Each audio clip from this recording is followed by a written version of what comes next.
Ahora la entrevista que habíamos anticipado en un primer momento con la psicóloga Patricia Smith, quien nuevamente nos está visitando en la tarde de hoy aquí en Canal 27 y en esta oportunidad para hablar de un fenómeno que suele darse en varias personas. Estamos hablando de los trastornos alimentarios que cada vez se vuelven más frecuentes dentro de la sociedad, así que desde el campo de la psicología hoy vamos a conocer cómo poder superar estas situaciones. ¿Cómo estás, Patricia? Bienvenida a nuestro programa. Hola, ¿qué tal? Buenas tardes, gracias.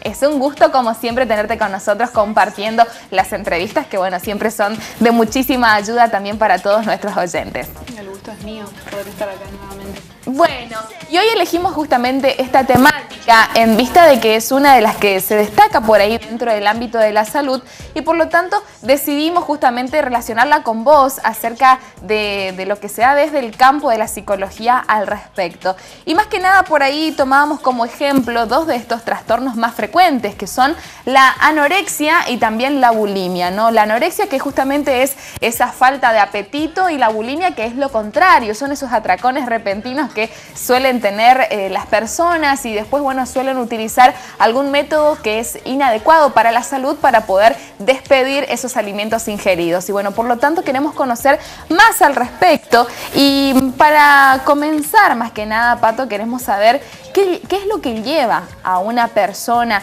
a tener, por ejemplo, a padecer algún tipo de trastorno alimenticio que puede ser, por ejemplo, la anorexia o la bulimia? ¿Está relacionado directamente con algún hecho contundente o más que nada se trata de un cúmulo de circunstancias, por ejemplo? Y bueno, yo me tiraría más por la segunda opción, pero también teniendo en cuenta de que se trata de un fenómeno, como bien lo decís, que está ocupando un lugar en la economía psíquica de esa persona, digamos, ¿no? Sí. Generalmente por ahí a mí me gusta comparar un poco con lo que son las adicciones, digamos, como efecto, claro, como fenómeno, no como hecho, digamos, o conductas que pueden derivar en una adicción. La adicción significa que ahí no llegan las palabras, digamos. Adicción quiere decir sin palabras. Entonces lo que se hace es poner un objeto, por ejemplo, que tapone esa falta de palabras, ¿no? Se hace con un acto lo que no se alcanza con las palabras. En este caso creo que la bulimia o la anorexia o algún trastorno alimenticio estaría en el mismo lugar. Es la falta de palabras para algún suceso, o también puede ser producto de la ansiedad, por ejemplo, cuando llega a estos niveles corporales que tiene efectos en el cuerpo. Entonces se manifiesta como un trastorno de la alimentación, porque en realidad si nos ponemos a pensar qué sentido tiene que algo que sirva para mantenernos con vida llegue a alcanzar un estatuto mortífero, digamos, como es la bulimia o la anorexia, ¿no? Que es la mala alimentación. Exacto. ¿Existe algún tipo de edad en el que se constatan más estos casos? Y la adolescencia. Justo lo que hablábamos la vez pasada. Claro, sí. Pero tiene mucho que ver también con las exigencias del entorno, de la sociedad o de la cultura, como hablábamos también de la influencia de la imagen que se trata de alcanzar a nivel de sociedad o de estética, que tiene que ver con un cuerpo perfecto que es imposible. ¿Podría ser que en cuanto a eso, por ejemplo, sean las mujeres las que más padecen estos casos de trastornos alimenticios? Y hoy yo lo pondría en un signo de preguntas porque está muy, no sé, bastante igualada la cuestión de la estética, tanto para las mujeres como los hombres. Claro. Así que no podemos decir, digamos, si es más en las mujeres o más en los hombres, pero hasta hace una época sí se manifestaba más en las mujeres. ¿Y cuál sería la etapa más difícil para una persona que tiene este fenómeno de algún tipo de trastorno alimenticio ante un tratamiento, por ejemplo? Y creo que estaría justamente en reconocer que se tiene un problema, como en toda adicción o un hábito que puede derivar en una adicción como es esto. Sería la etapa del reconocimiento de la enfermedad o del problema. No vamos a llamarlo enfermedad porque sería como encasillar, pero del problema sí. Y también acceder a pedir ayuda, ¿no? Que muchas veces es algo que me imagino será una de las dificultades también que pueden surgir. Claro, eso va de la mano del reconocimiento de que se tiene un problema. Uno hasta que no reconoce que tiene un problema es incapaz de pedir ayuda. Claro, exacto. Así que estaría bastante ligada a la cuestión. Y por otra parte, Patricia, nos gustaría también conocer acerca de que si el comportamiento depresivo, que muchas veces se da me imagino que en cualquiera de las etapas de la vida de una persona, también puede estar relacionado con terminar en un trastorno alimenticio. Sí, por supuesto, eso por ahí va a depender ya de cada persona, uno por uno, caso por caso, como siempre decimos. Pero son manifestaciones que por ahí se imitan en un punto y en otro punto que, como te digo, están cumpliendo una función en la economía psíquica de esa persona. Entonces, visto desde ese lugar, cualquier objeto puede ocupar el lugar de una sustancia adictiva o cualquier hábito se puede volver adictivo, pero para esa persona tal vez en ese momento es lo que encuentra para manifestarse. ¿Cuáles podrían ser, por ejemplo, los síntomas? Por ejemplo, una familia tiene a adolescentes en casa, que por ahí es justamente la franja etaria en la que más se manifiestan estos casos de trastornos alimenticios, como bien lo decías en un principio. ¿Cuáles son los síntomas que, por ejemplo, pueden reconocer los padres que quieren justamente estar atentos a estas circunstancias? ¿Cuáles son esos síntomas que pueden alertarlos de que su hijo está adentrándose a este fenómeno? Y bueno, generalmente creo que no se habla mucho de la cuestión en la casa. Esa sería una de las primeras alarmas de que el adolescente por ahí no suele hablar mucho de esto que le pasa. Sin embargo, se lo nota siempre muy preocupado por la estética, por su cuerpo, sobre preocupado. Es otro nivel, digamos. Y bueno, el hecho de que pase mucho tiempo en el baño, por ejemplo, también puede ser bastante llamativo. Pero siempre hay que tener en cuenta el caso por caso. Yo voy a insistir con eso porque sí, hay veces que no es así. Cada caso es particular, como siempre lo decís vos, pero puntualmente podemos tomar, por ejemplo, esas características. Por ejemplo, si mi hija o mi hijo pasan mucho tiempo en el baño, puede llegar a ser que están recurriendo, por ejemplo, al vómito, en el caso de la bulimia, y después también terminando en lo que es la anorexia, en el caso de la gente que tiene falta de apetito y que por lo tanto no quiere consumir porque se siente gorda. Es como que se ve en el espejo, ¿no? Y según lo que uno va leyendo y va conociendo acerca de estos casos, se mira en el espejo y se ve con una imagen que para él es desagradable, cuando muchas veces en realidad están perfectos. Sí, en realidad creo que la cuestión pasa justamente por pasar hambre. O sea, comer nada. Claro. Esa sería la expresión, ¿no? Está todo el tiempo ahí, digamos, el hambre o las ganas de comer, pero la importancia que tiene eso en ese sujeto es mucho más fuerte que el hecho de comer, que es un hábito que nos mantiene con vida. O sea, es esencial, sí. Entonces por ahí puede llamar la atención también cuando una persona está muy delgada, cuando no come, directamente no come, o cosas así, que por ahí nos pueden servir un poco de alarma, pero que, insisto, hay que ver qué hay ahí, por qué se sostiene ese síntoma y por qué se mantiene, digamos, con el tiempo. Claro. Y qué manera podríamos encontrar de ofrecer otro lugar para que esa pulsión se manifieste, digamos. Claro. Que es una de las tareas más difíciles. El otro día, ahora me acordé cuando te estaba contando esto de que cualquier sustancia puede ocupar el lugar de una adicción o puede derivar en una adicción. Estaba hablando con un amigo que vende libros, un señor bastante grande ya, y le estaba pidiendo unos libros y me dice, ojo con las adicciones, me dice. Y yo le digo, como en broma, ¿no? Le digo, ¿qué puede tener de malo la adicción a los libros?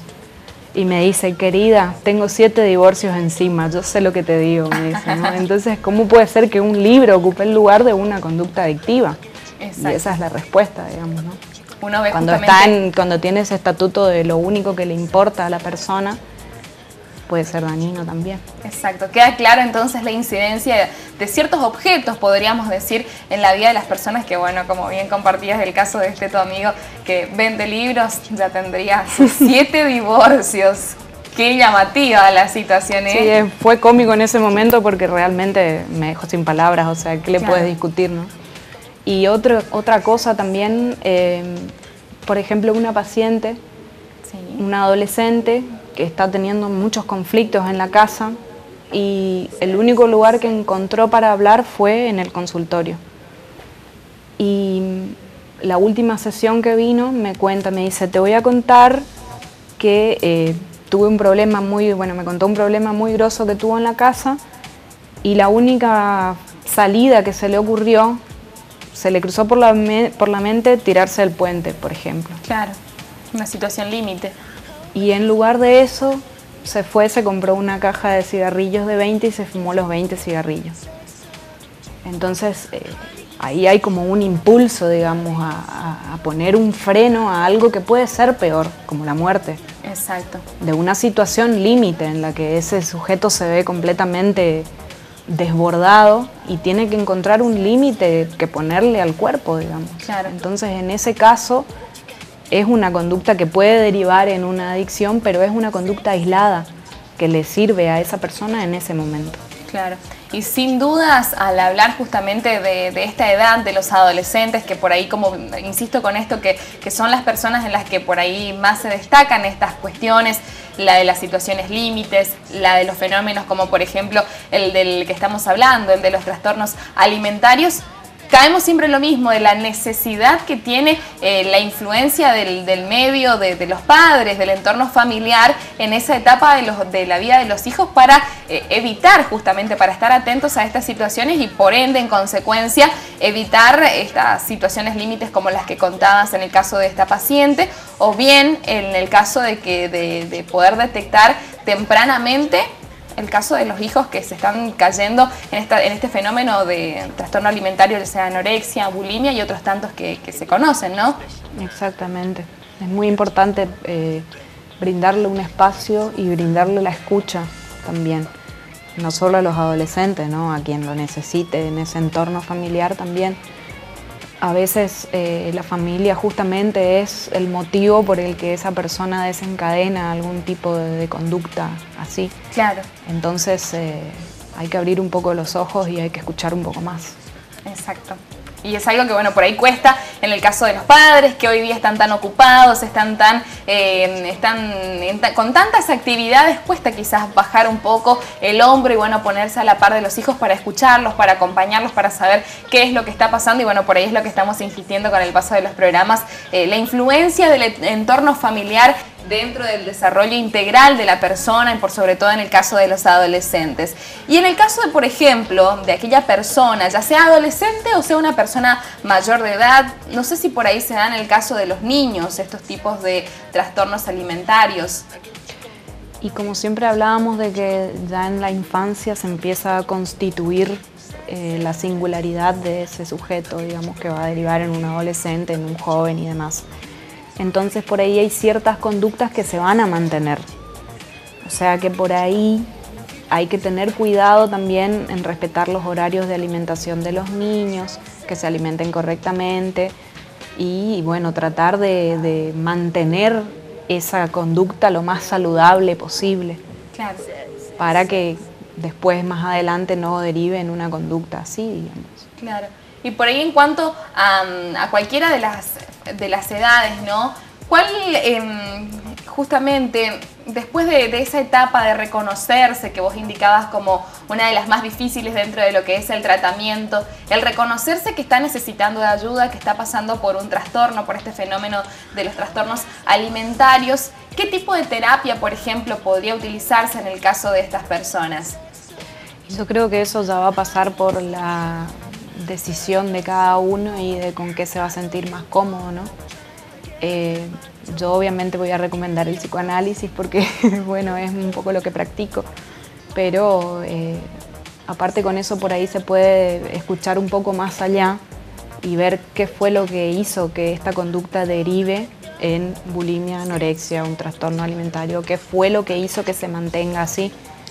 Claro. Pero ya va a depender de lo que elija cada persona, digamos. Y recién hablábamos de la necesidad de que la familia esté atenta al estado físico, emocional, psicológico de todos los integrantes de la familia, pero por sobre todo en el caso de los adolescentes, para poder detectar tempranamente si existe o no algún tipo de alerta que pueda indicar que una persona está desviándose para padecer algún tipo de estos trastornos. Después de que la persona está ya dentro del tratamiento, dentro de una terapia, por ejemplo, a través del psicoanálisis o de otros tratamientos psicológicos, ¿qué tipo de ayuda puede ofrecer también la familia? ¿Es necesario que la familia también esté involucrada en este tratamiento? Y sí, porque es el entorno en el que se mantiene y en el que se rodea, en el que se desenvuelve esa persona, pero tiene que acompañarlo siempre. Tiene que estar atento, porque justamente el punto de reconocer que tiene un problema y después de mantener esa decisión de querer salir es difícil. Claro. Obviamente siempre van a haber recaídas o van a querer haber recaídas, porque como te digo, a esa persona le sirve esa sintomatología o esa manifestación. Entonces, lo más difícil es, después de reconocer, es mantener esa decisión. Para que no haya una recaída, justamente. Entonces, ahí es donde la familia tiene que estar, la familia y el entorno en general, tiene que estar sosteniendo a esa persona. Claro. Nosotros hablábamos a lo largo de toda esta entrevista del caso puntual de quienes ya están dentro de estos trastornos alimenticios, de este tipo de fenómeno que suele darse en las personas. Pero ¿qué nos puedes recomendar vos desde el campo de la psicología como modo de prevención para no caer en este tipo de fenómeno? Bueno, primero me parece que cuestionar un poco la figura que nos intentan vender, ¿no? De esto de la mujer perfecta, el cuerpo perfecto o el ser humano perfecto, digamos, de que en realidad es un ideal inalcanzable que solamente se utiliza para vender, obviamente. Y de entender de que el cuerpo es algo que lo construimos nosotros y que no, o sea, está bastante alejado de esa imagen.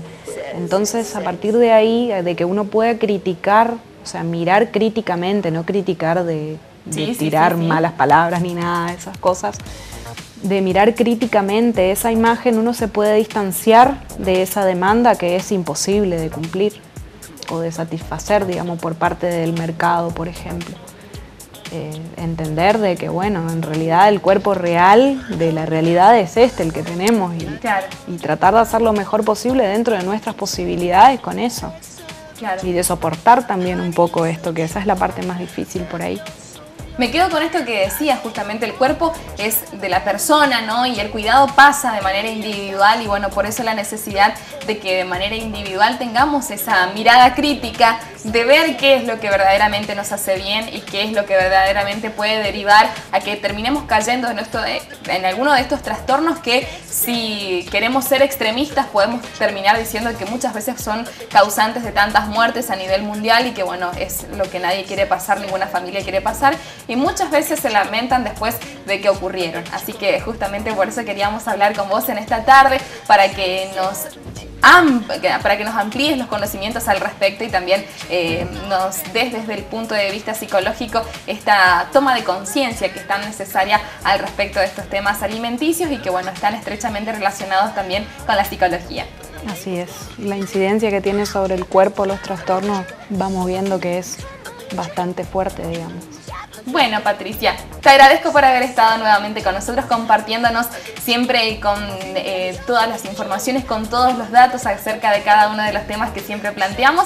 Así que te agradecemos por haber estado nuevamente con nosotros. Y si bien tu número de teléfono estuvo apareciendo en pantalla a lo largo de toda esta entrevista, quiero que vos le cuentes a la gente cómo puede comunicarse con vos en el caso de que quieran charlar acerca de un tema parecido a este o acerca de algún otro tema que justamente lo puedes atender vos. Así que te invito a que le dejes tu número de teléfono.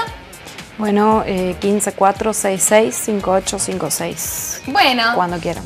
Así que bueno, cuando gusten entonces pueden comunicarse con la psicóloga Patricia Smith, quien nuevamente estuvo compartiendo con nosotros esta entrevista y en esta oportunidad hablando acerca de este fenómeno que suele detectarse en cualquier franja etaria de las personas, pero por sobre todo dentro de los adolescentes.